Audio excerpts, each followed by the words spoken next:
Now, this is very interesting because every stage of the conflict and the contest between the Mahants of the Janam Sthan and the superintendent of Babri Masjid is recorded in the Faizabad district court.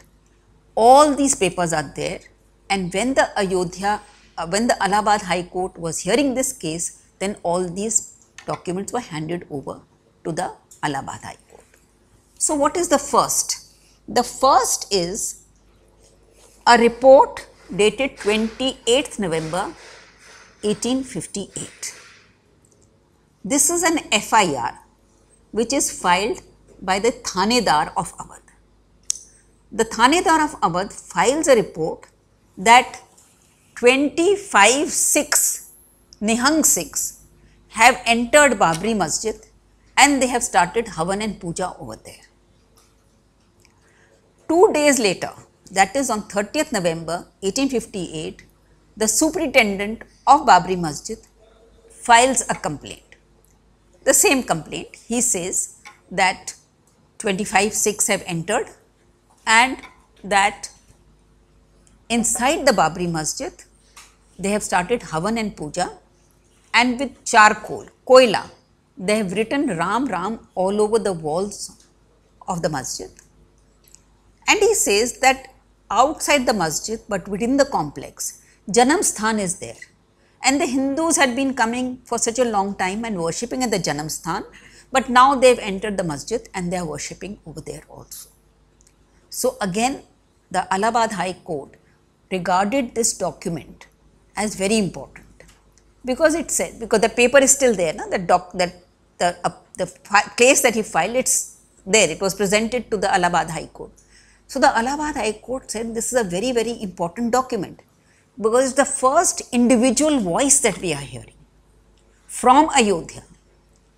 And this voice is saying that the Hindus are inside the complex, inside the masjid, and it is saying that they were outside in any case. So that means at one point in time, Hindus had free run of Babri Masjid. After that, it is some weeks before the Thanedar is able to throw out the Sikhs from inside the Babri Masjid. I will just refer to some other cases which are very important.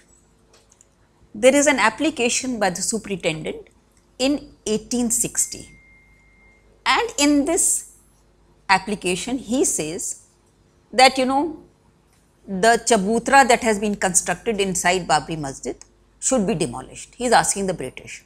That means they were building whenever they wanted to build. And then he says that, you know, whenever the Maulvi gives the call for namaz, azan, then the opposite side they start blowing conch shells. So you can see the tensions.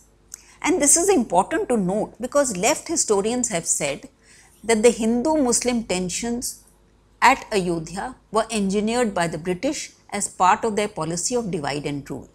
But here we are hearing voices of the actual people involved. There is no British. It is a fight between the superintendents of Babri Masjid and the Mahants. So he is saying that they start blowing the conch. That means they were so conscious of the desire that we must have this place back, you know. So this is a way of expressing your voice. You know, you cannot do anything more, but you are helpless, so that when they start the azan, then you blow the conch. That's probably all that you can do.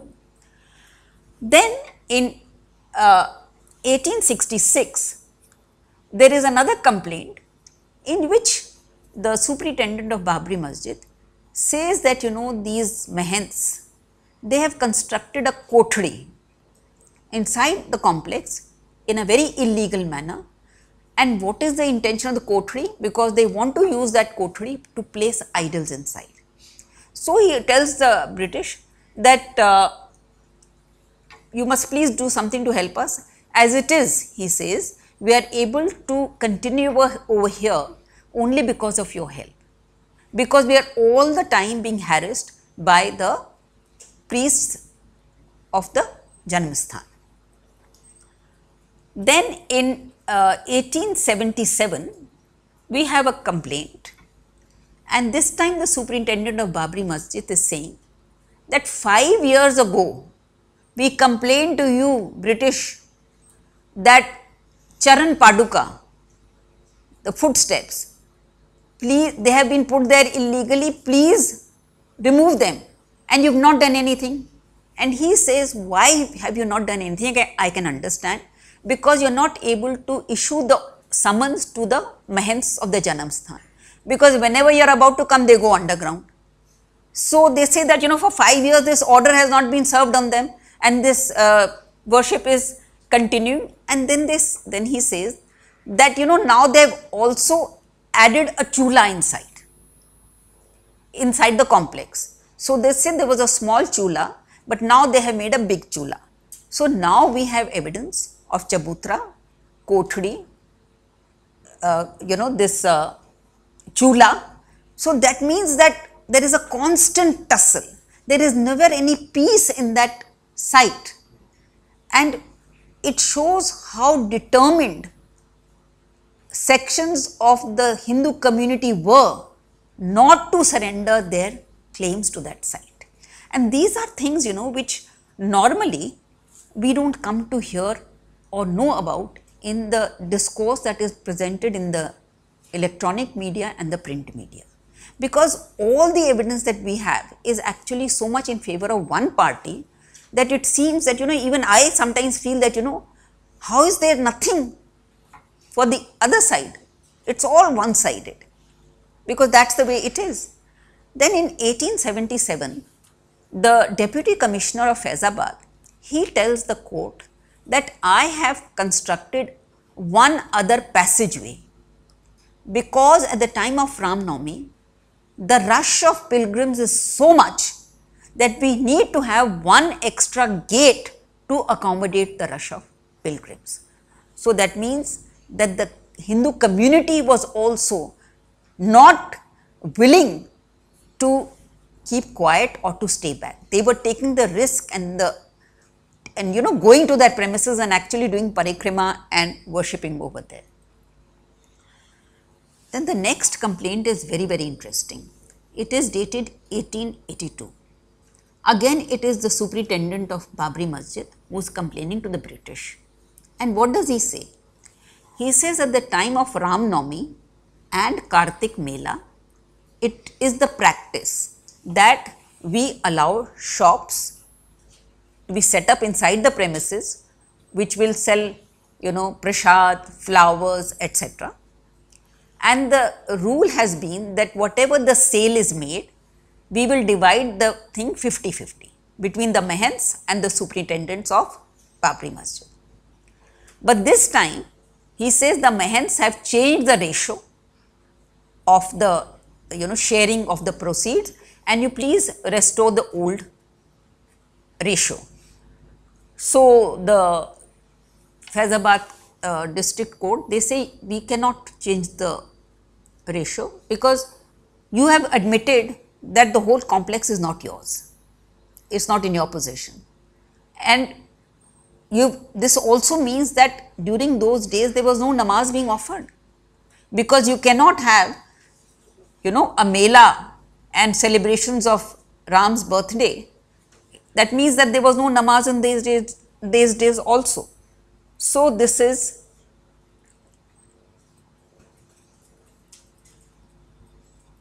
then in 1885, one of the mahants of Janamsthan, he writes a letter to the British that this Ram Chabutra that I have, it measures 21 feet by 17 feet. And he says, there is no shed over it, it's just open. And in the summer, in the rainy season and in winter, me and my fellow mahants, we face great difficulty because we are exposed to the weather all the time. Imagine, but they don't give up.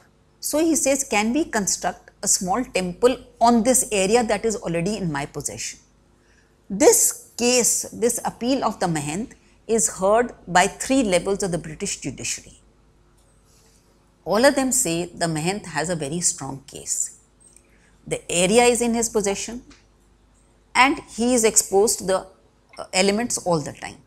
But they say that we cannot allow construction of anything in this area because it is a very sensitive issue and we cannot disturb the status quo. We realize the injury that was caused to the Hindus 350 years ago, but there is nothing that we can do. Now in 1885, an Amin commission was set up, and this commission showed that Sita Rasoi, Chabutra, Janamsthan, Chhappar were all situated in the boundary wall of the Babri Masjid, but just outside the boundary wall there was a deep depression all along the boundary wall. That was the depression of the footprints of pilgrims who had been coming all these centuries. So parikrama, that means the entire complex was sacred land for the Hindus.